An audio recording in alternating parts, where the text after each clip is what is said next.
Good.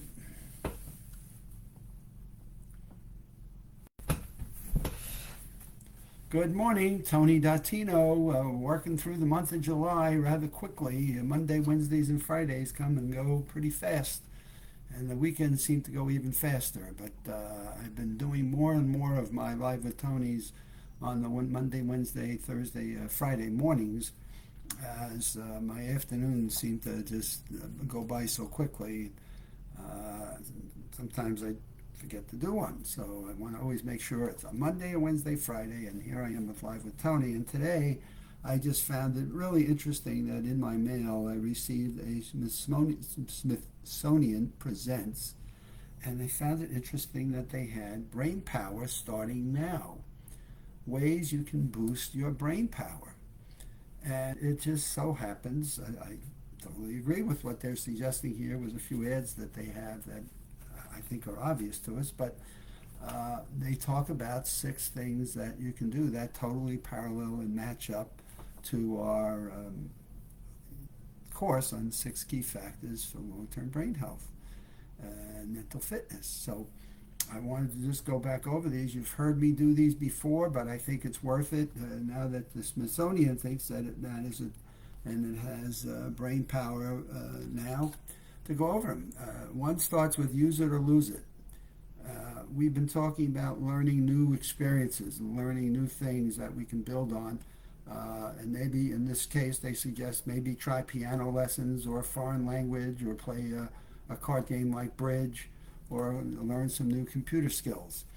What we've learned over and over again is our brain is like a muscle, and mental challenges are one of the things that have now been written about for years. The key becomes, though, identifying what are the mental challenges. So, what are the things that challenge our brain that really help to build the muscle? We talk about people that go to lift weights and how many repetitions and how many sets and how you should gradually increase the weights that you put your body through. Well, this is no different than that. What are you doing to mentally challenge your brain to help grow and strengthen the thought patterns that you've got and expand the muscles that are in your brain in a way that enhances long-term cognitive fitness and well-being? If you stay challenged and engaged, you'll continue to boost your memory, improve your cognitive abilities, and build new neural pathways. And that's really, it's like the roots of a tree system that continue to get watered and fed and then just grow out. The roots of a plant. So if any of you are gardeners, look at the stems and the flowers and the buds on trees as they get older and older. Your brain is in that same fashion. And so it's important that we continue to do things that enhance the fundamentals of our brain structure and muscles. Next, break a sweat. Now, we talk about physical exercise. And physical exercise, we've talked about in 3 flavors. And the flavors are very simple. One is physical movement in terms of aerobic. What am I doing in walking? Maybe a light trotting, maybe a bike ride, maybe I'm swimming. But those are the aerobic exercises that help us with our lungs and our oxygen and our heart.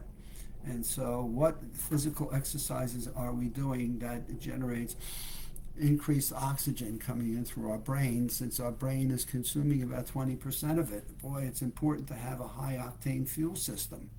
Second exercise is flexibility and stretching. So what are we doing to stretch? They talk about people that trip and fall, they don't have balance. Maybe they fracture a hip or a knee or something, and now they've got compounding problems. And so what are we doing to stay flexible and limber?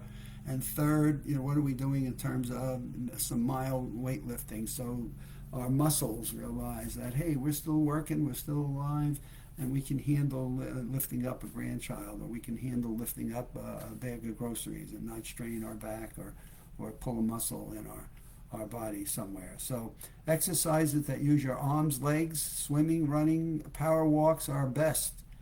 Even short walks taking regularly can be enough to reboot your brain, change your mood, and improve your memory. So here we go again. The Brain Matters, Brain Power series, we've been talking about this for years.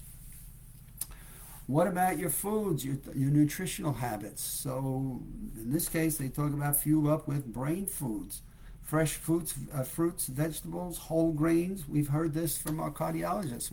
What we're learning more and more is what's good for the heart is also good for the brain. They're kind of like in the same body, and working together with your heart and your brain is not a bad thing.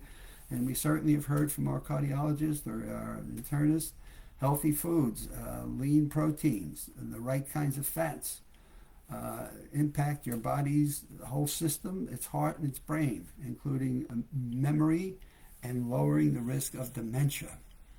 So some useful tips: load up on omega-3 fatty acids, which are packed with antioxidants. Good sources are cold water fish.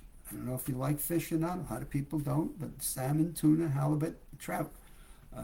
Going to some of the fish stores, though, as I'm looking about the right kinds of fish, I also see the inflation has really whacked the fish market. So, and I'm not sure if we're farm raising more and more fish or not, but we certainly have an issue there. And then red wine, taken in some level of moderation, may improve memory, though I'm watching that one bounce back and forth like a ping pong ball.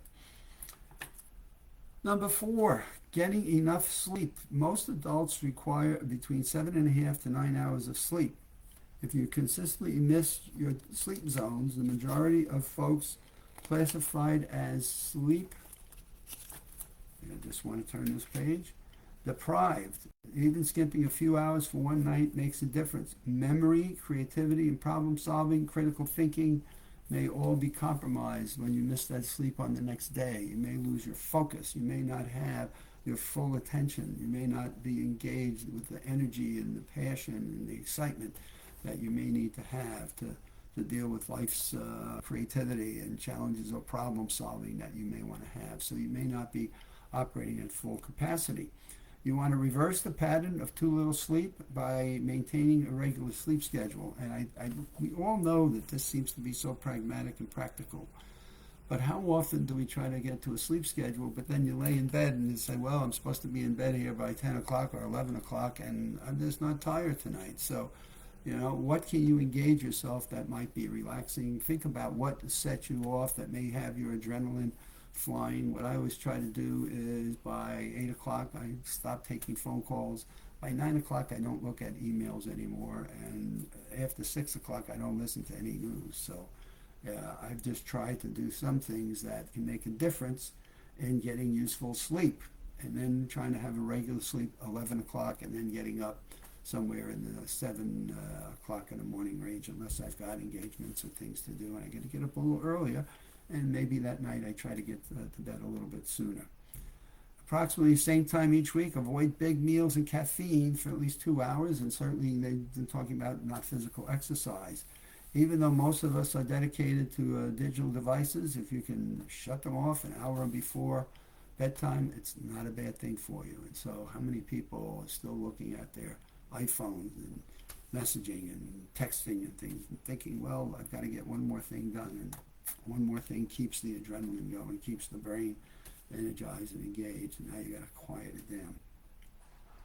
Number 5, keep stress at bay. Oh, right. It's like, wow, no stress in our lives. That's a biggie. Let's not have any stress in our lives. It definitely falls into the category easier said than done, and I totally agree with that. It's all about us. And we do have stress in our lives just if we care about living our lives, and we have people that we care for in our lives, friends and families. And God, life just throws at us. CBS News this morning, the weather lady just suddenly passed away. And this morning's episode on the CBS channel just talked about this woman that just disappeared on it. Was there Friday and not on Monday. And you're just like, wow, stress hits us all the time. So therapy, yep, got it. Yoga, relaxation techniques, meditation, expressing your feelings, and this is one that I find somebody you can talk with. I'm one of these folks. I got something bugging me. I want to try to talk to somebody that may have had a similar experience, maybe dealing with something, and maybe give me a tip on how do you do that.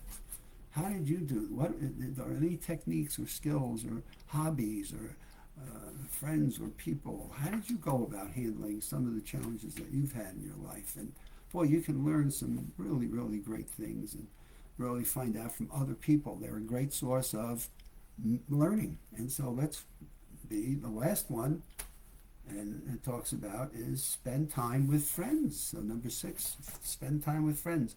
We're wired to be social animals. Researchers believe that social interactions may be the best kind of brain therapy of all. And so when we're teaching the names and faces part of our maximum memory online course, we're teaching people, so how do you meet people? What are some of the things that you might just start a simple, basic conversation with them on, so that you're staying socially active and spending time with friendships that help you to live a longer life. And God, there are some people in your family you just want to love to be with. And obviously we want to love to be with the people that are important to us, but also friends and the people that you may just meet, walking about on the street. And I think if you put all of these 6 practices together, I think it makes such a difference in your mental fitness, your memory. Certainly it has an impact in your memories and cognitive fitness and mental well-being. And I always suggest to people, take one at a time. Don't try to get out to the gym and stretching and running and weightlifting and flexibility. Make that one project for a month, and then go to, I'm going to look at my nutritional habits for the next month and see if I can get those going while I continue to do my exercising. And then I'll add something on mental challenges. So maybe I'll sign up for the Maximum Memory online course and see how that takes me through different mental challenges and how I can remember names and faces, or how I can build a list of remembering numbers or a list of words, and reading comprehension. And so there are different techniques and skills that each will challenge the brain. And I just suggest you check out our USA Memory Championship website. We have our 24th event coming up on July 29th, so it's fast approaching. And let's see what some of our mental athletes do and how they improve their memories and maintain their mental fitness. Well, have a good week. We're off to at least sunshine here in Larchmont, New York, which is where I'll be for a little bit. And let's stay well, and we'll see you on Wednesday.